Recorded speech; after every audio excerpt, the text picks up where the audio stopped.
Hi, it's Miss Kyoto, ready for our shared reading. Today we're going to continue with Charlotte's Web by E.B. White. We're going to get our stop and jots ready. You have a slideshow in your Google Classroom.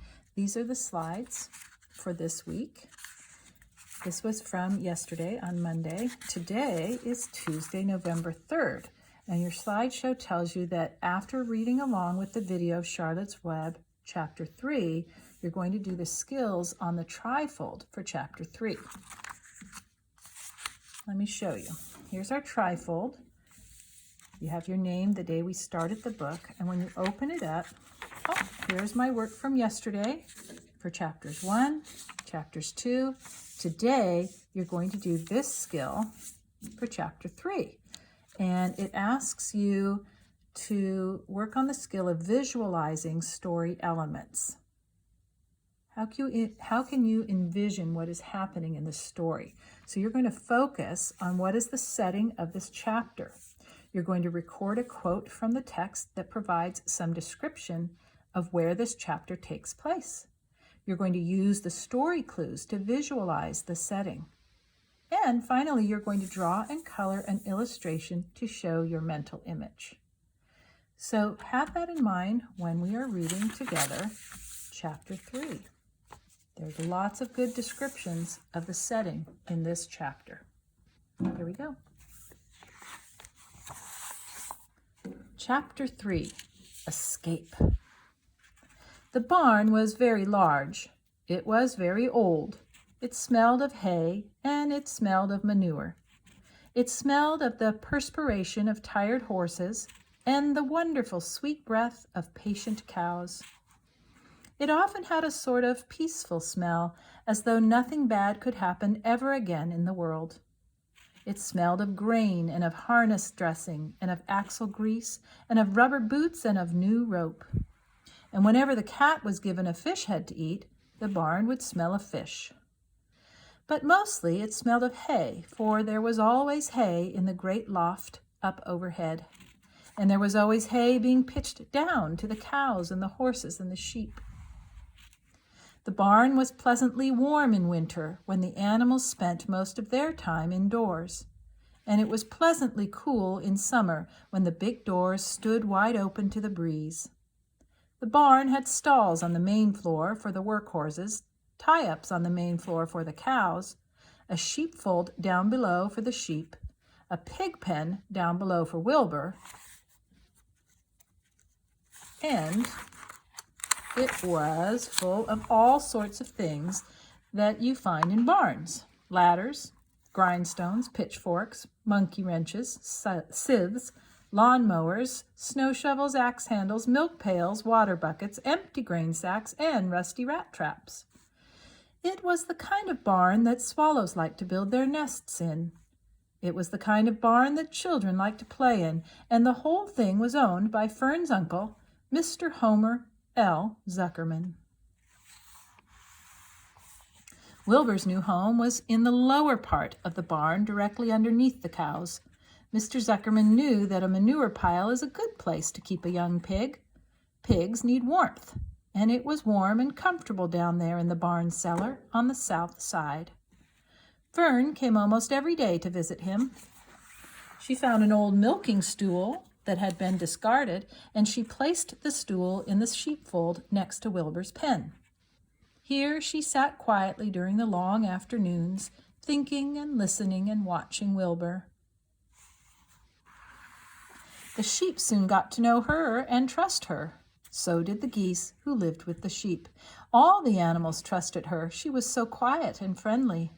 Mr. Zuckerman did not allow her to take Wilbur out and did not allow her to get into the pig pen, but he told Fern that she could sit on the stool and watch Wilbur as long as she wanted to.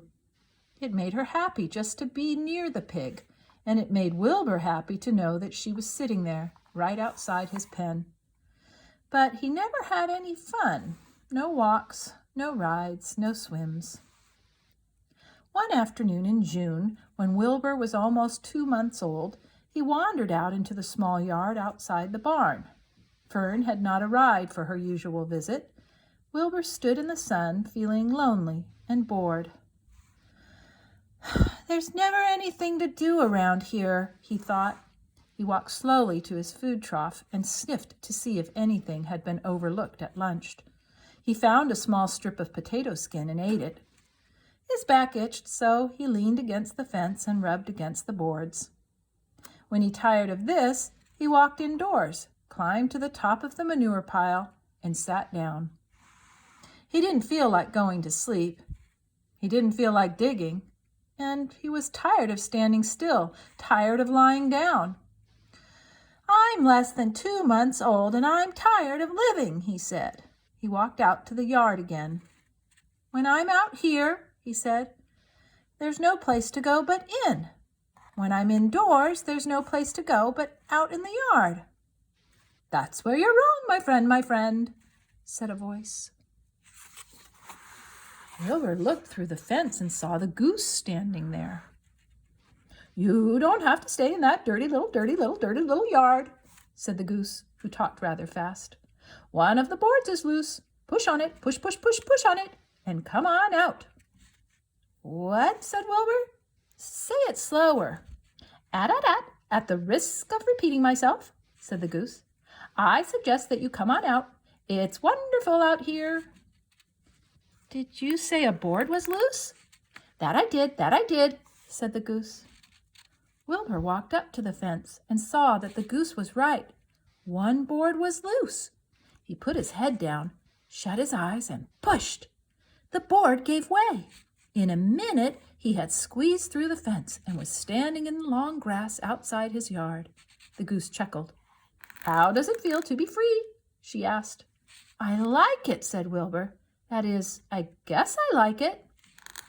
Actually, Wilbur felt queer to be outside his fence with nothing between him and the big world. "Where do you think I'd better go?" Anywhere you like," said the goose. "Go down through the orchard, root up the sod. Go down through the garden, dig up the radishes, root up everything. Eat grass, look for corn. Look for oats, run all over, skip and dance, jump and prance. Go down through the orchard and stroll in the woods. The world is a wonderful place when you're young." "I can see that," replied Wilbur. He gave a jump in the air, twirled, ran a few steps, stopped, looked all around, sniffed the smells of afternoon, and then set off walking down through the orchard. Pausing in the shade of an apple tree, he put his strong snout into the ground and began pushing, digging, and rooting. He felt very happy. He had plowed up quite a piece of ground before anyone noticed him.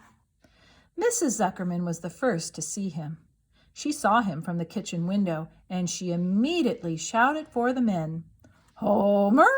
she cried. "Pigs out! Lurvy, pigs out! Homer, Lurvy, pigs out! He's down there under that apple tree."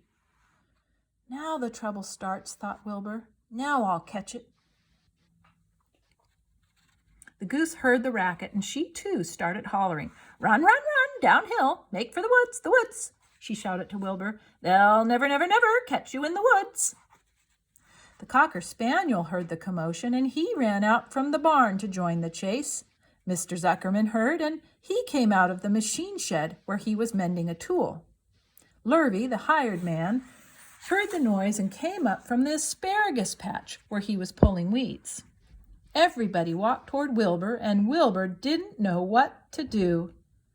The woods seemed a long way off, and anyway, he had never been down there in the woods and wasn't sure he would like it. "Get around behind him, Lurvy," said Mr. Zuckerman, "and drive him toward the barn. And take it easy. Don't rush him. I'll go and get a bucket of slops." The news of Wilbur's escape spread rapidly among the animals on the place. Whenever any creature broke loose on Zuckerman's farm, the event was of great interest to the others. The goose shouted to the nearest cow that Wilbur was free, and soon all the cows knew. Then one of the cows told one of the sheep, and soon all the sheep knew. The lambs learned about it from their mothers. The horses in their stalls in the barn pricked up their ears when they heard the goose hollering, and soon the horses had caught on to what was happening. "Wilbur's out," they said. Every animal stirred and lifted its head and became excited to know that one of his friends had got free and was no longer penned up or tied fast. Wilbur didn't know what to do or which way to run. It seemed as though everybody was after him. If this is what it's like to be free, he thought, I believe I'd rather be penned up in my own yard. The Cocker Spaniel was sneaking up on him from one side. Lurvy, the hired man, was sneaking up him from the other side. Mrs. Zuckerman stood ready to head him off if he started for the garden. And now Mr. Zuckerman was coming down toward him, carrying a pail. This is really awful, thought Wilbur. Why doesn't Fern come? He began to cry. The goose took command and began to give orders. Don't just stand there, Wilbur. Dodge about, cried the goose. Skip around, run toward me, slip in and out, in and out, in and out. Make for the woods, twist and turn. The Cocker Spaniel sprang from Wilbur's hind leg. Wilbur jumped and ran. Lurvy reached out and grabbed. Mrs. Zuckerman screamed at Lurvy. The goose cheered for Wilbur. Wilbur dodged between Lurvy's legs. Lurvy missed Wilbur and grabbed the spaniel instead. Nicely done, cried the goose. Try it again. Run downhill, suggested the cows. Run toward me, yelled the gander. Run uphill, cried the sheep.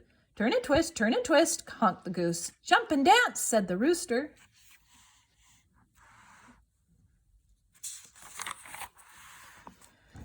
Look out for Lurvy, called the cows.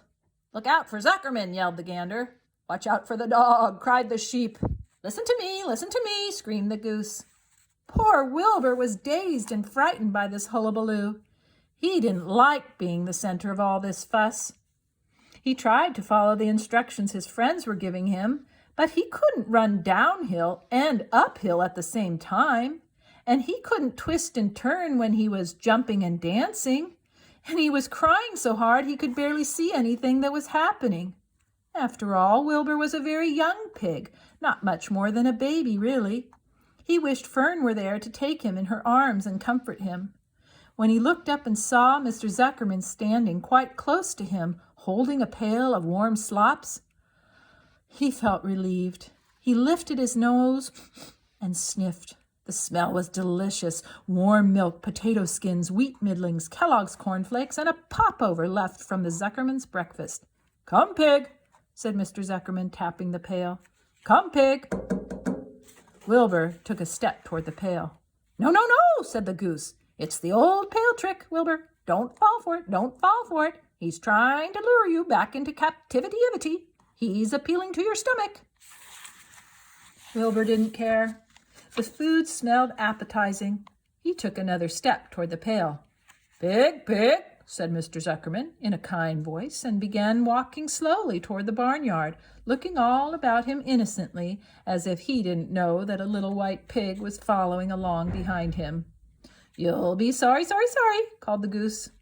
Wilbur didn't care. He kept walking toward the pail of slops. You'll miss your freedom, honked the goose. An hour of freedom is worth a barrel of slops. Wilbur didn't care. When Mr. Zuckerman reached the pig pen, he climbed over the fence and poured the slops into the trough. Then he pulled the loose board away from the fence so that there was a wide hole for Wilbur to walk through. Reconsider, cried the goose. Wilbur paid no attention. He stepped through the fence into his yard.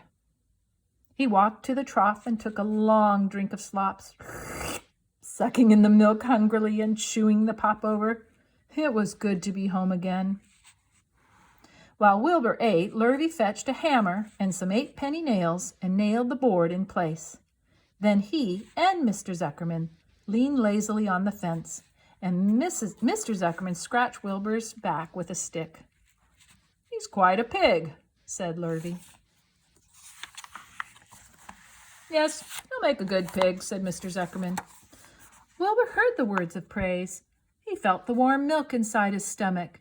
He felt the pleasant rubbing of the stick along his itchy back. He felt peaceful and happy and sleepy. This had been a tiring afternoon. It was still only about 4 o'clock, but Wilbur was ready for bed. I'm really too young to go out into the world alone, he thought as he lay down. All right, so now on your trifold, open to the part for chapter 3. Remember, this is where you're going to find a quote from the story. So you're going to need to look back through your book or go back over the video and find a spot where there was a lot of descriptions of where the chapter takes place. And write that down here, word for word, exactly what E.B. Wright wrote. Okay, it's a quote. And then you can draw a little sketch. Doesn't have to be fancy, just a little sketch of the scene of this story, the setting where this part of the story takes place. Okay. All right, that's all for now. Oh, you can use the trifold as a bookmark. That's a good place, a good way to keep it, not lose it, and it's a good place to put it so that you know where to start next time. Tomorrow, we'll be reading chapter 4. That's all for now. Bye.